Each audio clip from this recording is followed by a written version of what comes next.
but fearing not paying the mortgage at the end of the month, fearing of having your house foreclosed. They all lock you in to a sense of needing to survive. And the other thing that these entities do is feed off human energy. And to feed off human energy, they have to pull humans into an energetic state that they can feed off. If you're in a state of harmony, they can't feed off it because never the twain shall meet vibrationally. So they pull us, or seek to pull us, into a state of disharmony, of stress, of fear, of conflict, of aggression, of anger, and all the rest of it, because that's pulling us into an energetic state that they can then feed off, because that's their energetic state. And they seem to operate in what an astrophysicist friend of mine called Giuliano Conforto calls interspace planes, which is like a neutral zone between the dimensions, where you need to, as she puts it, find a source of energy, because there's not a natural source of energy there on the scale that there is within a fully fledged reality dimension, whatever you want to call it. And I said to Credo Mutwa, do you have anything in your culture that relates to interspace planes, these neutral zones? He said, oh yes, he said, we call them the heaven between heavens. He said, that's where the Chitahuri are. And so that takes them so close to visible light and the reality that we're experiencing. And what they're doing is feeding off human energy by manipulating us into an energetic state in which they can feed off, and also to keep us in mind and not open to consciousness. Years ago, last time I came to Australia, I had a strange experience. I spoke in Sydney, and afterwards I was introduced to this Freemason who said he was 33rd degree or something. He wanted to meet me, and because he wanted to know how I knew what I knew. He said, yeah, how do you know that? You're not supposed to know these things. So anyway, I met him, and he said, I said, I'm a good Freemason, he said. I'm trying to fight some of the bad things. I said, okay. He said, if you come to Canberra, he said, I'll show you around Canberra, and I'll show you the Freemasonry imagery. So, okay, I'll go. So I went to Canberra, and I met this guy, and he showed me all around the Parliament building and all the street plan around there and all the rest of it. And then he took me into the War Memorial, the War Museum Memorial in Canberra. And my God, it is ablaze with Illuminati and reptilian symbolism. And when you go into the part where the unknown soldier grave is, on the four corners and the pillars are depictions of soldiers, men and women, and then you've got the light coming up from the top of their head going up, and you've got a reptilian figure sitting above that, almost policing the connection to out there, and this satanic symbolism and all this stuff. And when you look at the sponsors of the War Museum, a number of them are like a who's who of the Illuminati in Australia, according to this guy. Anyway, I'll tell you what he said to me. He said, we need to get you some money. I said, what do you mean? He said, yeah. He said, we need to get you some money to fund what you're doing. I said, well, hold on. I said, how are you going to do that? He said, we'll give you a credit card. I don't know who we was. He said, we'll give you a credit card. I said, well, how will that help me? He said, well, we fix the computer system so no matter how much you spend, it never registers. He says, that's how we get our money, right? So anyway, I thought, I'm not sure about that in the least. And we said goodbye. He said, look, I've got lots of things to tell you. And never heard from him again. Disappeared from the face of the bloody earth. It's still around in Australia, I'm sure, but there you go. So this interspace plane is one of the kind of stumbling blocks energetically, which is trying to manipulate us from getting connected to the full nature of who we are. So this is seems to be the structure. Certainly at this level, it goes further out up to that schism, I believe, but at this level, you've got the reptilian entities. And Nephilim, that was the name of the hybrid bloodline in the Bible, the Nephilim. Just one of many, many names that they're called around the world in different cultures. The reptilian entities possess their hybrid stooges. And the secret society network within this reality manipulates the stooges and their gophers and agents into the positions of power at the top of the pyramids in all these different countries. These are the subsidiary networks I'm talking about.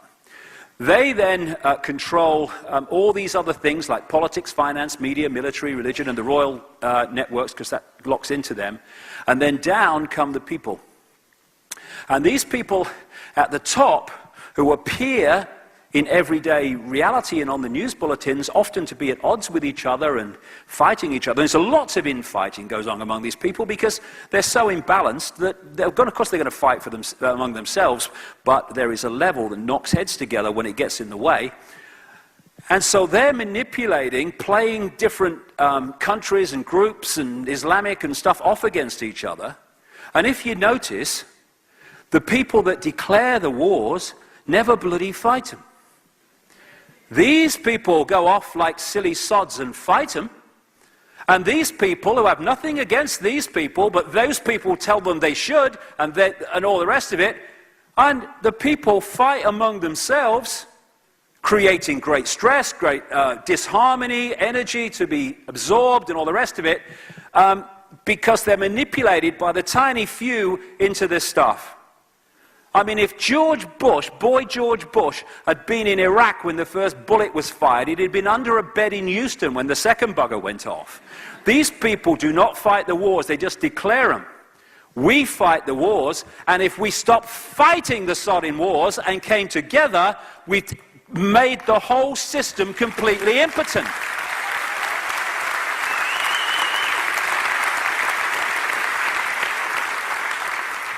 So these are schism people coming down the levels of reality, and they feed off the energy that we generate through our states of emotional and mental states, and they manipulate that. Now, the one energy they can't take, the many energies they can't take, that they're in harmony, but what we call love, the energy of the heart, no way they want anything to do with that. They can't cope with it, and they can't sync with it, and they want to shut that energy off, and that's what they do by manipulating society and playing us off against each other. There's a guy called Mr. Emoto, a Japanese researcher I spent a long time with, spent a whole weekend with once in London. We actually wrote a book together, funnily enough, just not writing, but just talking and it all being translated. And he's famous for filming water crystals where he has put the water in contact with various vibrational states, and indeed just writing love on the side of the container, or hate, or putting a mobile phone on it, or whatever. And what he then does is, and I've seen his laboratory and stuff in Tokyo, he freezes it very, very quickly. And what is then captured in the water crystal is the vibration of the love written on the side, because you write love, generates love, if that's the motive of writing love, hate, all the rest of it. So that is what a water crystal exposed to words of love and appreciation looks like. This is what a water crystal looks like when it's exposed to hate. Now, that's the world before the schism. This is the world afterwards. And it's this energy that represented by that crystal that these guys want us to produce, and the operations, the level that they operate on themselves. So we need to be very careful about the way we talk to each other, the way we express things, because if you can put the word love on the side of a container of water and create that difference, or hate, imagine what we're doing to the energy field and our own individual energy fields as we interact when we are hurling abuse at each other. But that's what these guys want. They want to conflict, schism, break up. The society is just a manifestation of that schism. So that again is love and appreciation. This is a crystal from water that had a mobile phone tied to it. And everyone's got a mobile phone. Oh, I've got a mobile phone. They're ever so convenient.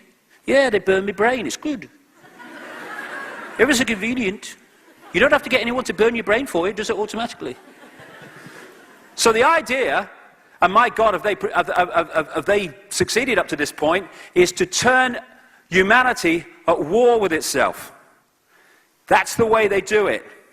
And in this film, Monsters, Inc., which I took my son to years ago when he was a little boy, I nearly fell off the bloody floor, because that was all about monsters going from the monster world, where there was no source of energy, into the human world, frightening children.